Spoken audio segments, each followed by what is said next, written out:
이번 시간의 학습 내용과 학습 목표를 확인해 보세요.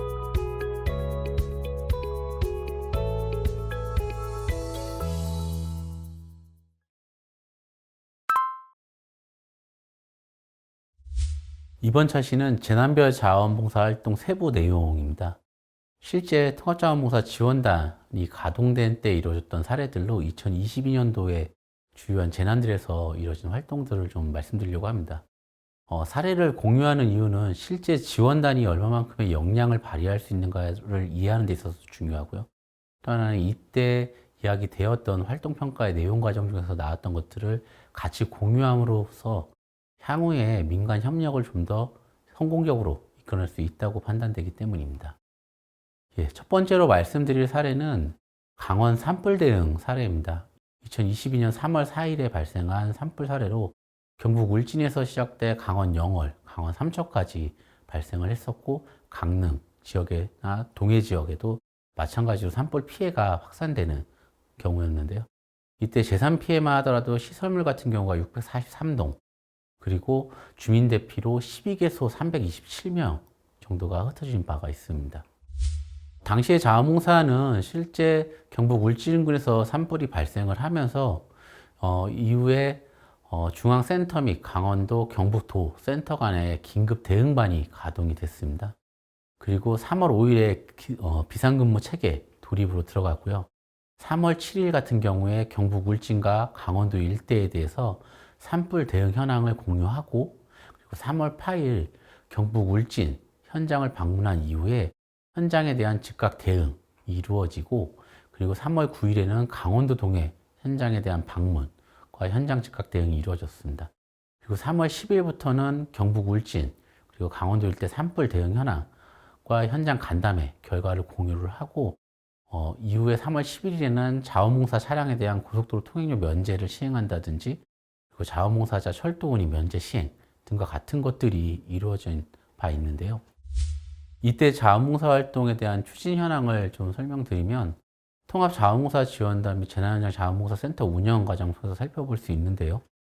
긴급 대응반이 실제 산불이 발생했던 3월 4일부터 개시된 바 있습니다. 보시는 바와 같이 경북 울진군, 강원 삼척시, 그리고 강릉시, 강원 영월군, 그리고 강원 동해시 나누어서 삼척이라든지 동해같이 울진군 이후에 이루어진 지역들 같은 경우에는 재난현장 자원봉사센터로 이루어졌었고요.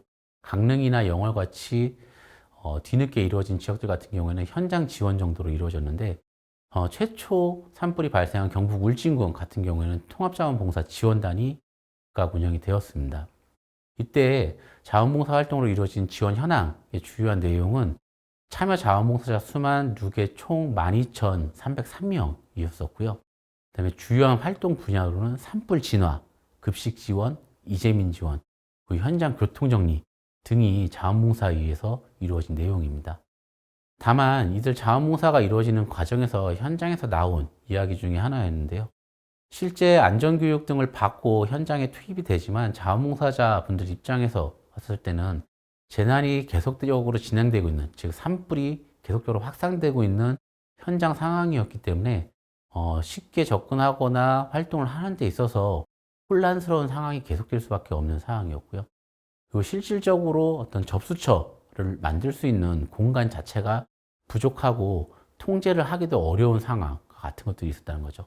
그래서 저희가 계획 측면에서는 설치 장소의 확보라든지 배치라든지 하는 부분들을 계획에 반영하도록 하고 있지만, 그게 현장에서 운영되기에 상당히 쉽지 않은 상황들을 가져올 수 있다고 하는 걸 늘 염두에 둘 필요가 있습니다. 이들 강원 산불 대응 같은 경우에는 그럼에도 불구하고 실제 재난 현장에 대한 지원 방식의 다양화가 이루어졌다는 건데요. 재난 피해자인 이재민을 대상으로 해서는 지원급식 형태를 다양화해서 다분히 이루어지는 급식 세트뿐만 아니라 죽이라든지 자장면 같은 것들도 지원이 됐었고요. 일시 대피소라든지 장기 숙소를 구분해서 재난 피해자분들에 대한 지원이 이루어졌다고 하는 것. 그다음에 진화 인력과 같은 형태도 지원이 되었는데요. 이동 편의성을 고려한 급식 지원이 이루어졌고, 그다음에 산불 장기화에 따른 긴급 의료 세탁과 같은 것들에도 대응을 했습니다. 그리고 지원 방식의 다양화에 따른 자원봉사자의 일감 형태도 그에 따라서 변화할 할 수밖에 없었고 이들을 반영해냈다라고 하는 것도 부분도 상당히 의미 있는 요소라고 할 수 있습니다. 그 외에도 강한 산불 대응 과정에서는 현장 활동 자원봉사자들에 대한 안전이라든지 인권 보장 문제에 상당히 심혈을 기울인 부분들이 성과를 냈다라고 할 수 있고요. 특히나 이 과정에서 전용 쉼터를 마련해서 운영하고 급식이나 간식 지원이 체계적으로 이루어진 바 있습니다. 그리고 전국 센터들 간의 지원 방식도 체계화를 이룰 수 있었던 게 강원 산불 과정에서 대응 과정에서 얻은 소기의 성과라고 할 수 있는데요. 현장의 수요와 필요에 기반한 역할 분배가 이루어졌었고요. 그리고 피해 지역 인근 센터를 중심으로 한 1차 대응과 지원, 그리고 현장 간담회 결과를 반영한 즉각적인 협력식의 운영이라고 하는 부분도 통합자원봉사 지원단이 과거부터 운영을 해온 이후에 2018년, 2020년 체계화 과정을 거치고 2022년 도에서는 실제적으로 중요한 성과들을 이루어온 부분입니다. 다음은 2022년 8월에 있었던 집중호우 피해 대응에 관한 성과입니다. 2022년 8월 8일부터 22일까지 2주간 전국적으로 봤을 때 총 7개 광역에서 나타났는데요. 서울, 인천, 경기, 강원, 충남, 충북, 전북 지역에서 피해가 발생했습니다. 이때 자원봉사활동 추진 현황으로는 7개 광역센터를 포함해 55개 기초의 센터들이 동원이 되었었고요. 참여자로는 총 29,640명의 자원봉사자가 활동했습니다. 주요한 활동 내용으로는 침수 가옥에 대한 정리라든지 토사물 제거, 이재민 지원, 환경 정비와 같은 활동들이 이루어진 바 있습니다. 통합자원봉사 지원단 설치 및 운영 같은 경우에는 서울에는 서울시, 그리고 관악구, 동작구, 서초구에 지원단이 설치 운영되었고요.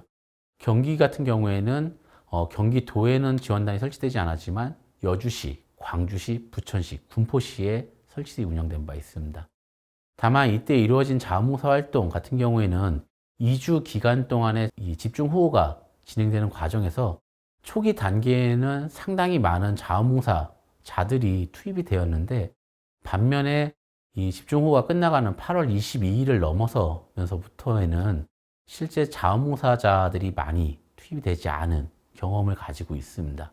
그래서 이때 나왔던 주요한 이야기들 중에 하나로는 실제 집중호우가 전개되는 과정에서 수요조사라든지 현장 파악을 하기가 어려웠던 부분들이 있었다는 거고요. 그리고 실제 집중호우 초반에 나타나는 피해 파악을 제대로 하지 못하다 보니까 봉사자분들이 200여 명 가까이 많이 왔음에도 불구하고 이들을 효율적으로 적정하게 배치 운영하지 못했다라고 하는 거. 그리고 주로 인지된 피해가 심한 지역으로만 자원봉사자들을 배치하다 보니까 특정 인원이 과잉 공급되는 경향이 나타났던 것들이 문제점으로 지적이 되기도 했었고요. 그리고 집중호우 기간이 장기간으로 진행되는 상황에서는 재난부서들이 실제 상당히 바쁠 수밖에 없습니다. 그러다 보니까 재난부서로 직접 연락을 하더라도 자원봉사 활동하시는 분들이 봉사활동을 특정 지역에서 마치고 이동을 원하는 경우에 이에 대한 정보를 제대로 전달해 주기가 어려운 사례도 발생을 했었고요. 그리고 또 어떤 경우에는 이 새벽간 이 자원봉사를 투입하는 경우에 특정 평일에 이루어졌던 자원봉사와 대비해서 주말 같은 경우에는 자원봉사자 분들 중에 일반 자원봉사자가 부족한 경우가 발생을 했었는데 이때 주로 공무원분들을 중심으로 동원하는 사례들도 발생한 바 있습니다. 그래서 시간대에 따른 자원봉사자들의 활동 배치를 어떻게 할 것인가 라고 하는 것, 그리고 당일과 2일간 계획들을 연계하는 것, 이런 것들이 상당히 중요할 수밖에 없다라고 하는 거고요. 또 하나 집중호우 같은 이런 풍수의 재난이 갖고 있는 특징이겠습니다만 피해가 어떤 단일 지점에 집중하는 게 아니라 비교적 광범위한 지역에 발생을 합니다. 그러다 보니까 이러한 연락이라든지 조정 체계를 수월하게 해내기 위해서는 자원봉사 센터에서 상시 이러한 업무에 특화되어 있는 직원들을 파견해서 활용하는 것들이 필요한데 실제 이 집중호우 기간 동안의 특정 사례로는 센터 직원을 직접 파견하고 이들 센터 직원들이 이 봉사단체들에 대한 성향이라든지 특징을 파악해서 필요한 지역에 적정하게 배치한 경험을 가지고 있는 것들도 이들 통합자원봉사지원단이 실제 상황이 발생했었을 때 유연하게 어떻게 활용 가능한가라고 하는 것들을 이해하는데 도움이 되는 경험을 가져온 바 있습니다. 그리고 이들 집중호우 피해 기간 같은 경우는 상당히 좀 성과를 가지고 이루어지면서 방송 측면에서도 미담 사례들이 상당히 많이 보도된 경험을 가지고 있습니다. 네, 이런 가운데 수해를 입은 지역에선 오늘도 복구 작업이 이어졌습니다. 연휴 기간임에도 많은 봉사자들이 휴가를 미루고 이웃 돕기에 나섰는데요. 군인들도 현장에 뛰어들어 힘을 보탰습니다. 원동희 기자의 보도입니다. 폐기물을 치우기 위해 중장비가 동원된 이곳. 집중호우로 피해를 본 서울의 한 전통시장입니다. 물에 잠겼던 만화방은 전쟁터를 방불케 하고 젖어서 휴지 조각이 된 만화책만 10,000권이 넘습니다. 누구나 내일이라면 망연자실할 상황. 자원봉사자와 군인이 아니었다면 치울 엄두도 내지 못했습니다. 자원봉사자들이 10명이 나와갖고 한 이틀에 할 일을 갖다가 한 4시간 만에 끝내주셔서 너무 감사드려요. 수백 가구가 침수된 경기도의 한 주택가에도 도움은 이어졌습니다. 젖은 장판을 걷어내고 가재 도구를 옮기는 사람들. 모두 이웃의 자원봉사자입니다. 연휴가 문제가 아닙니다. 지금 이런 상태면은 우리가 빨리 손을 써서 정리를 해드려야만이 이 지금 물이 차 있기 때문에. 골목마다 수해의 상흔은 산처럼 쌓였지만 연휴임에도 불구하고 여행 대신 봉사를 택한 자원봉사자들과 대민 지원을 나온 군인들이 한마음으로 수해 복구 현장에 뛰어들었습니다. 자원봉사들이 와서 해주면 진짜 그보다 고마운 건 없어요. 저 노인애들이 하는 사람이 없어. 그 사람들이 와서 그들지 않으면 아무것도 안 돼. 복구 현장엔 수재민과 봉사자의 허기를 달래는 밥차도 출동했습니다. 많이 피해를 입으셨다는 얘기를 듣고 무료급식을 좀 지원하기 위해 그렇게 나오게 되었습니다. 수해 지역엔 연휴 내내 자원봉사자와 군인들이 복구 작업에 힘을 보탤 예정입니다. 이들의 따뜻한 손길 덕에 물난리를 겪은 아픈 마음도 다시 힘을 내고 있습니다. 특히나 자원봉사가 재난 피해 현장, 특히나 집중호우와 같이 장시간 이루어지고 가구 피해라든지 농가 피해 등 같은 여러 형태로 나타났을 때 어떠한 많은 일을 해낼 수 있는가라고 하는 것들을 보여주는 언론 보도가 많았다는 점도 저희가 좀 주의 깊게 이해하고 있을 부분이고요. 이 활동 자체에 대한 평가 과정에서 나온 주요한 성과라고 한다면 신속 대응을 통한 피해 지역 사회의 빠른 복구 지원이 가능한 역할을 해낼 수 있었다라고 하는 부분입니다. 그리고 재난대응 자원봉사 지역에 대한 네트워크의 가동성과 대응력이 증대되었다라고 하는 걸 확인할 수 있었던 것도 2022년 8월 집중호우 피해 기간에 통합자원봉사 지원단이 활동하면서 확인된 결과이고요. 그리고 정부 부처라든지 공공기관 직원에 대한 어떤 피해 복구 지원 활동 추진을 통한 정부와의 어떤 유기적인 협력도 확인된 바 있습니다. 또 하나 마지막으로 좀 말씀드리고 싶은 사례는 마찬가지로 2022년에 발생했었던 제11호 태풍 흰남노 피해입니다. 당시 흰남노 같은 경우 상당히 강력한 태풍으로 기억이 되고 있고요. 저희가 국내에 상당히 큰 피해를 가져올 수 있다라고 하는 우려가 컸었고 실제로도 피해 규모 측면에서 약 1조 7천 원의 재산 피해 그리고 사망자 12명이 발생했습니다. 특히나 경북 포항 지역에 사망자 10명이 발생하는 등 피해가 컸던 지역이었고요. 경주시에도 마찬가지로 상당 부분 주요한 피해를 가져온 바 있습니다. 이때 태풍 피해에 대한 대응은 태풍이 예보된 9월 3일 중앙재난안전대책본부가 가동된 이후에 9월 5일부터는 자원봉사센터도 비상근무 체제에 들어갔습니다. 그리고 9월 6일에 경상북도와 포항시, 경주시가 통합자원봉사 지원단을 설치하도록 결정을 했었고요. 이후에 9월 7일에는 특별재난지역이 우선적으로 선포됐습니다. 그러면서 자원봉사자들에 대한 고속도로 통행료 면제 시행이라든지 그리고 철도 운임, 할인 등이 시행이 됐었고 9월 8일부터는 중앙복구대책지원본부로 전환 가동된 시기인데요. 이때까지 자원봉사 활동에 대한 추진은 5개 광역시도에서 자원봉사 활동센터가 운영이 되었고 총 14,786명의 자원봉사자들이 투입이 되었습니다. 주요한 활동으로는 환경정비라든지 안전선 설치, 부유물 및 쓰레기 수거, 피해 가구 지원 등이었었고요. 특히나 피해가 컸었던 경북, 포항을 중심으로 해가지고 포항과 경주시 같은 2개 지역에 대해서는 13,817명이 투입이 되었었고 그 외에도 부산이라든지 울산 지역 같은 경우에도 많은 인원이 투입된 바 있습니다.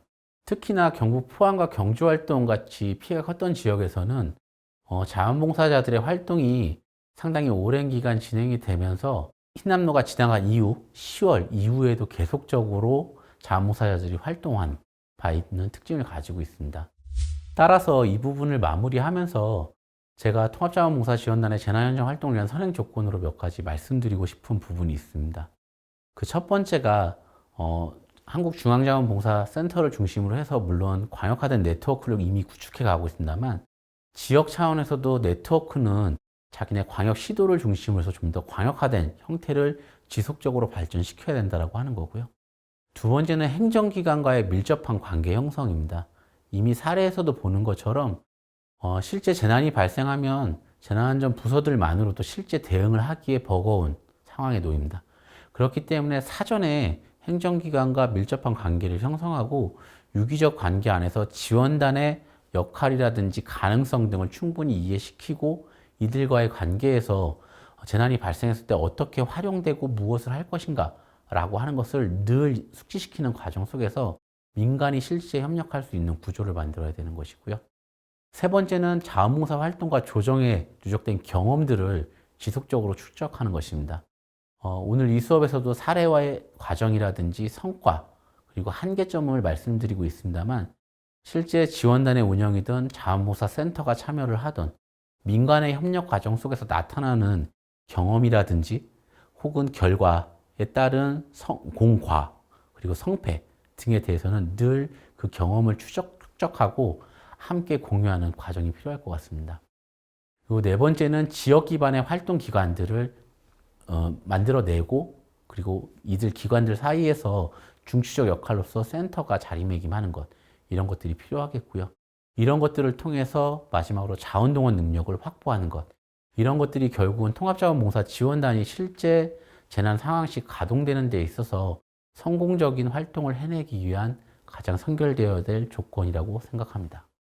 이것으로 통합자원봉사 지원단의 이해에 관한 강의를 모두 마쳤는데요. 향후에도 통합자원봉사 지원단이 활동하고 그리고 실제 유용하게 활용될 수 있도록 하기 위한 많은 이해와 공감을 위한 수업이었다고 생각합니다. 이상으로 통합자원봉사 지원단의 이해에 관한 수업을 모두 마치겠습니다. 수고하셨습니다.